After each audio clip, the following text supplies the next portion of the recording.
মনে হচ্ছে এই যে আপনার সাংবাদিক শামীম একে রিমান্ডে নিয়ে আসলে সব কিছু সত্য প্রমাণ হয়ে যাবো। কারণ আপনি দেখেন ওই যে আমার এই কথাগুলো বলছে, এখানে একটা কথা বলছে, ওইখানে একটা কথা বলছে, প্লাস ওইখানে যায় সবাই গেছে ওর, কিন্তু ওর সাথে দিনটা 24 ঘন্টায় কাজ করে, দিনেও কাজ করে, রাতেও কাজ করে, রাতে কাজ করে, তারপর ওর পত্রিকা অফিস আছে, সাংবাদিকের পত্রিকা অফিস আছে, স্বামী ওর পত্রিকা অফিসেও যায়, আমাদের অফিস আছে, আমাদের অফিসে তো এরা ঘুমায়, মানে আমার হাজব্যান্ড ওখানে ঘুমায়, মানে সারাক্ষণ একসাথে থাকে। সেই লোকটাকে এত তো একটা ঘটনা করছে, তার মধ্যে কোনো আফসোস নাই, প্লাস সে সবাই গেছে ইয়াতে পোস্টমর্টমে ওখানে, কিন্তু সেই গেছে না। ভিডিও করার কারণে যদি তাকে মেরে ফেলা হয়, ঠিক আছে, আমি বলি আপনি সবাই, আমরা সবাই ভিডিও করি, ভিডিও করার যদি একটা মানুষ মেরে ফেলা হয়, কয়েকটা কিল ঘুষি মারবো, ঠিক আছে, কয়েকটা কোপ দেবো, একবার তো মানুষকে মেরে ফেলবো না, কারণ তাকে এখানে ওকে মেরে ফেলার লেগে ওর সবাই দেওয়া হয়েছে, এর উপরে বেশি করতো না। কারণ ওর যদি ওই ভিডিও করেই থাকে, কিল ঘুষি দেবো, কয়েকটা হয়তো মোবাইলটা নিয়ে চলে যাবো, তাকে তো জানে মেরে ফেলবো না, কেন জানে মেরে ফেলবো, মানে জানে মেরে ফেলার জন্য তাকে সবাই দেওয়া হচ্ছে যতটুকু সম্ভব, যতটুকু আমার মনে হয়। বুঝতে পারছে না,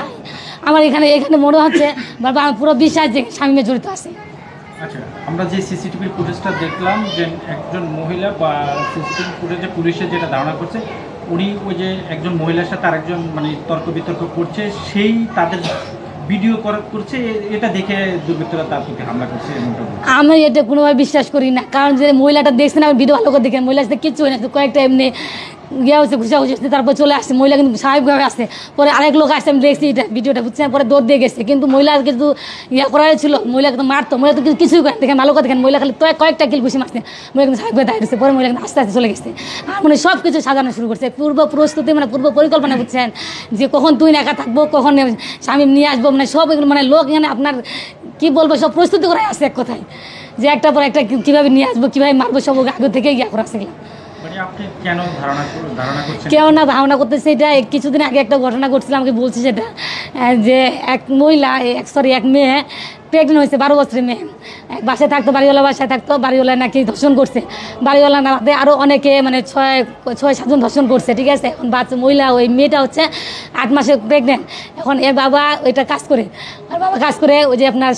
শামীম কাজ করে, তারপরে আরও 4 জন সাংবাদিক মোট কাজ করে, ঠিক আছে। এখন আমার একদম বলছে যে ওই মহিলাটা এরকম ই করছে, ধর্ষণ করছে, এখন বাচ্চার বাবা কে সেটা তো বাচ্চার নাও বন্ধু বোঝা যাবে না, ডিএনএ টেস্ট করতে হবে, তারপর দেখতে হবে, তো এই জন্য এইভাবে আসছে। আমি বললাম যে তুমি নিছো কেন মামলাটা? ওই মহিলা যেতে পারে না, থানায় যেতে পারে নাই, বলছে থানায় গেছে, থানায় পুলিশে টাকা খাওয়াইছে, কত লাখ বললাম আমার শিওর মনে নাই, 7 কি 14 লাখ এরকম, না 7 লাখ নাই শিওর বলতে পারতেছি না, যে এত টাকা খাওয়াইছে, কয় লাখ টাকা কথা বললো আর কি, এত টাকা খাওয়াইছে, ওর পুলিশ কাজ করতেছে না, তখন বলে নাকি গেছে, নাকি বলতেছে এই যে পরে গেছে কি মামলাটা নিয়ে, তখন যে তুমি আপনি আসছেন কেন, পুলিশ তো সবাই ওরা চিনে, সাংবাদিকতা ওরা চিনে, ওরে যে আপনি এটা নিয়ে আসছেন কেন, এটা নিয়ে বলতেছে যে আমি মেয়েটার মেয়ে একটা ই করে দেখ, মেয়েটা তো কেউ বিয়ে করবে না, মেয়েটা একটা ব্যবস্থা করে, মেয়েটা কিছু টাকা নিয়ে দেয়, এই জন্য এটা করতেছি। এর মধ্যে একদিন আমাকে বললো যে ওই যে বাড়িওয়ালা যে করছে, টাকা দিয়ে পুলিশের টাকা খাওয়াইছে, পুলিশের মুখ বন্ধ করছে, ঠিক আছে, ওই বাড়িওয়ালা মানে গোপনে একটা লোক পাঠাইছে যে এই কেসটা মামলাটা মীমাংসা করে নিতে, হ্যাঁ বলছে মামলাটা মীমাংসা করবে, ঠিক আছে। তা আমি তুমি কিছু বললা না যে মীমাংসা করে কিছু দিয়ে দিতে, আমি বলছি যে মামলাটা মীমাংসা করবে, মীমাংসা আসেন, আপনার সিদ্ধান্তে আসেন, মামলাটা মীমাংসা করে দিব। এখন আমার মনে হচ্ছে এই কারণে হয়তো এই জেদ ধরে হতে পারে, বাড়িওয়ালা হোক বা যে হোক, জেদ ধরে হচ্ছে মানে সন্ত্রাসী আপনার ভাড়া করে সুপারি দিয়ে, ঠিক আছে, আমার সামনে মেরে ফেলছে। কারণ এই যে আপনি বলছেন মনে হয়, আমি বিশ্বাস করি এটা, আমার মনে হচ্ছে। তারপর একটা কথা,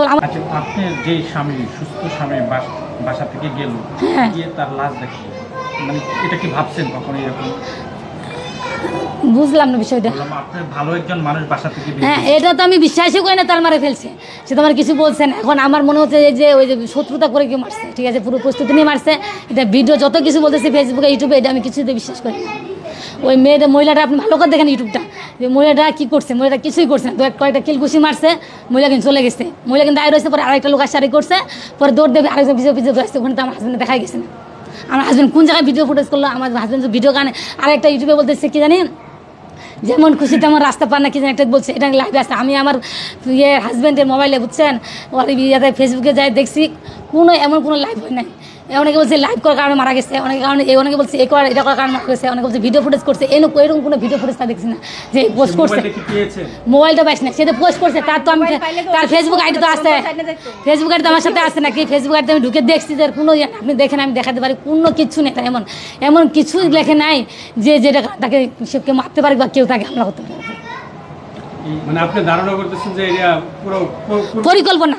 পূর্ব পরিকল্পনা এটা বুঝছেন, পূর্ব পরিকল্পনা করে রাখছে ওরা যে এই সময় তুহিনের সাথে কেউ থাকবো না, তুহিনের কর্মচারীদের সময় থাকবো না, একলাই থাকবো তুহিন একাই মা থাকবে সময়। ছিল পলিটিক্স ছিল। আপনি যখন তাকে দেখতে পারলেন এই যে রক্তাক্ত আপনার স্বামীকে, আমি তো দেখে তো পড়ে গেছি, আমি